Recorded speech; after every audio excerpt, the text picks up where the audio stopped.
Take it away, Eddie. Skipper, was it tough for the fast bowlers to contain runs because from both the sides, fast bowlers took a real beating and spinners were dominating? Yeah, I think with the slow nature of the wicket, it looked a little bit harder for the fast bowlers. But I think, the best time to bat is probably in the power play, and that's when obviously the fast bowlers start their work. So I think on both sides, the power play looked quite challenging with the ball, and then especially I guess in our batting innings, and then the spinners can really get into their work, and it started to slow down a little bit. But I think it was still a pretty good wicket throughout the game. Throughout the tournament, India has played really well. Despite the loss, are you just proud of the team for the fact that they did give them good competition in the end? And despite you having to move countries twice, you gave a good performance in the final. Yeah, I guess it's kind of bittersweet at the end. I think we came up against a good side in the final, but yeah, I think we challenged India at times throughout this game, which was pleasing. I think there was probably a couple of small moments where we let it, I guess, get away from us. But incredibly proud of this group, the way we've kind of gone about it throughout this tournament. We've had a mix of kind of experienced players, but a few younger players in the squad. So yeah, it's been I guess an easy one to captain. Different guys stepping up at different times throughout the tournament, which has been outstanding. And we came up against a very good team today. We were in the game for most of it, but it was kind of, we probably left maybe 20 runs out there with the bat, and then I think the way kind of Rohit Sharma played kind of took it away from us a little bit. On hindsight, do you think chasing would have been better, or what do you think there about that? No, I think I think there was probably a little bit more turn second innings. I think it was a pretty consistent pitch all the way through. I think I guess coming off the semi-final where we feel like we can, if we get a total, we can squeeze teams, and we did that for I guess a majority of this game. But I think outside of the power play with the bat, we kind of lost a couple pretty quickly, and then it was definitely a hard wicket to start on, and then I think we probably left maybe 25 out there, and then that may have been a different game. Mitchell, you said there were a couple of areas or a couple of times when you could have pushed ahead and you would have seen a kind of windows for New Zealand to come in. What were some of those? Could you just kind of talk us through those moments?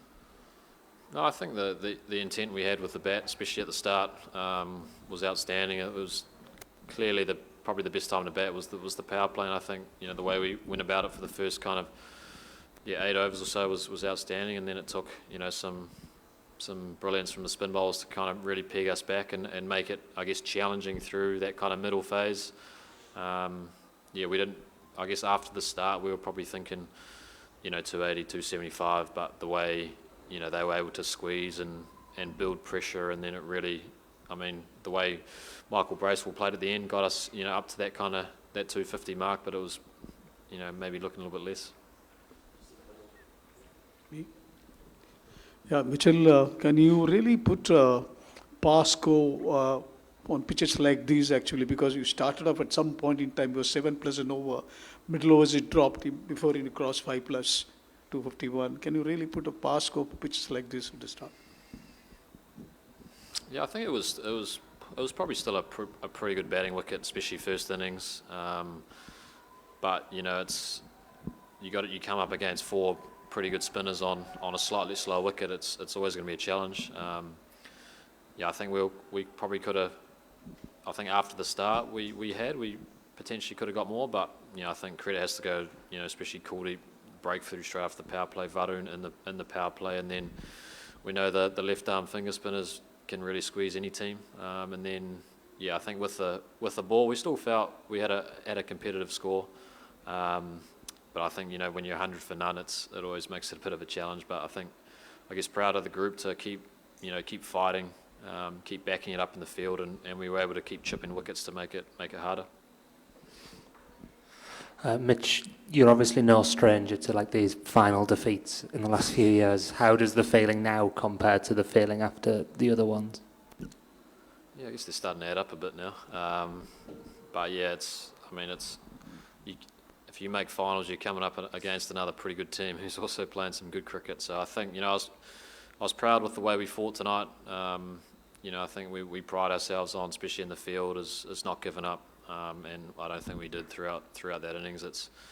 I guess it's bittersweet. You always want to win one of these, and I don't know how many more chances we'll get. But I think this is up there for us. I think we were playing some good cricket leading into this, and we thought we were a real sniff today. But I guess we just got beaten by a good team.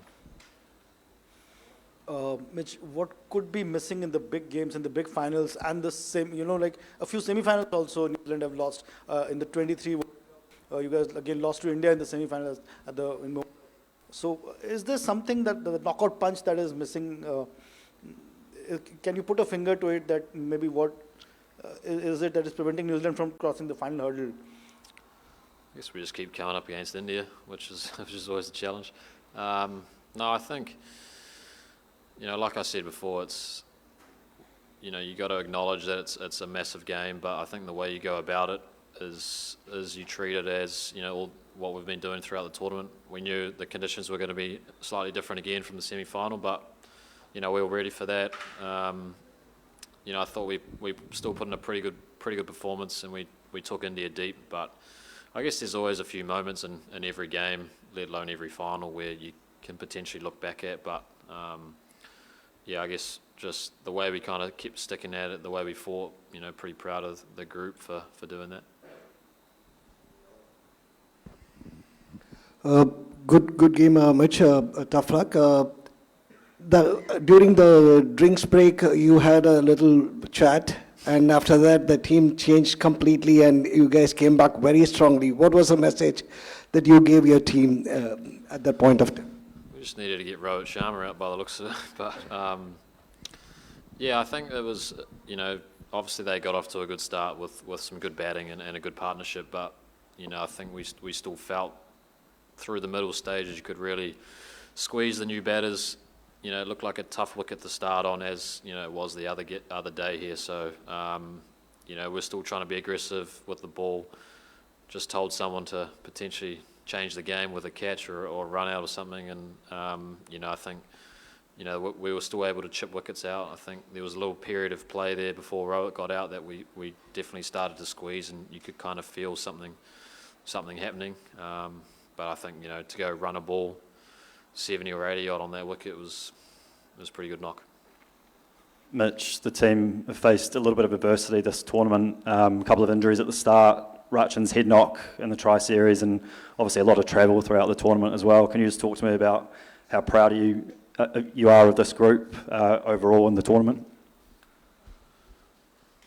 Yeah, I mean it's never going to go perfectly. These tournaments, and I guess with the quick turnaround of games like we had. But I think what's most pleasing is different guys got opportunities and stepping up. Is couldn't be prouder of the group.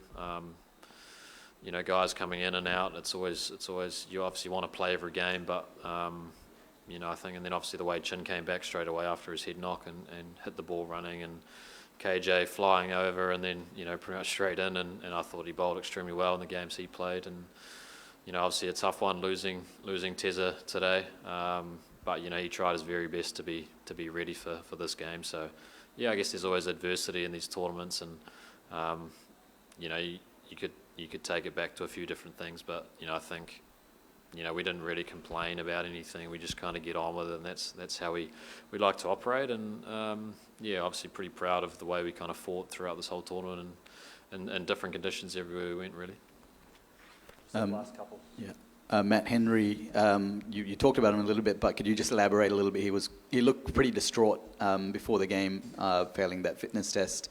And he's also got a great record taking early wickets against India in big matches. How much did you miss him as a captain? Yeah, I think I guess he was leading wicket taker going into this game, and he's an outstanding bowler, as we've seen. He seems to be able to nip it on wickets that don't look like they should nip. So I guess we missed that today, and he was, I feel for Matty. he's a massive team man, and like you said, he looked pretty distraught. You know, we just kind of said like, let's do it for him. I guess he, you know, to come this far and then be injured for the main event was, you know, it's obviously pretty tough for him, and I guess for us. But yeah, he tried everything he could to be ready for this game, and unfortunately for us, he wasn't quite there. Mitch, first of all, congratulations for reaching to the finals. Just wanted to know that in this, looking back in this tournament, if you have seen that the India, New Zealand, Australia, and South Africa, these are the 4 teams. They also reached the semi-finals in the last 50-over World Cup as well. So if you look at the setup in ODIs, do you think that these 4 teams, and maybe if you mix England in the mix, and there is a significant difference in quality between these top 5 teams and the rest of the other teams they are playing ODIs? It's a tough one, I guess. Yeah, I think obviously clearly India here, you know, understood the conditions in Dubai perfectly and played some good cricket. You know, South Africa are always a very good team, especially with the balance. You know, I think, you know, I guess we were lucky we had a few all-rounders that could bowl spin as well, which was handy, and I think there is periods through every game where it can shift. You know, you have to kind of stick in for a period of time, and you know, we saw even, you know, a couple of games, Afghanistan 30 for 3, and they can end up, you put one big partnership together, you can get yourself up to 300. So it's definitely, I think the format, it's a great format because, you know, you need a few guys to step up. You need a team effort to put yourself in a good position. You know, one guy can change it, but I guess in T20, one guy can definitely turn a game away from you. So, you know, we've seen periods throughout this tournament where, you know, teams have been challenged, put under pressure, and if you can kind of weather the storm and get through it, you can really put the pressure back on teams. And I guess India were able to do that here. I guess we were able to do that against South Africa in the semi. And yeah, I think throughout the different conditions, I think the best teams who were able to adapt the quickest, you know, put themselves in a pretty good position. Yeah, Rohit Sharma didn't have the great tournament until this final game, and he has a different template if you look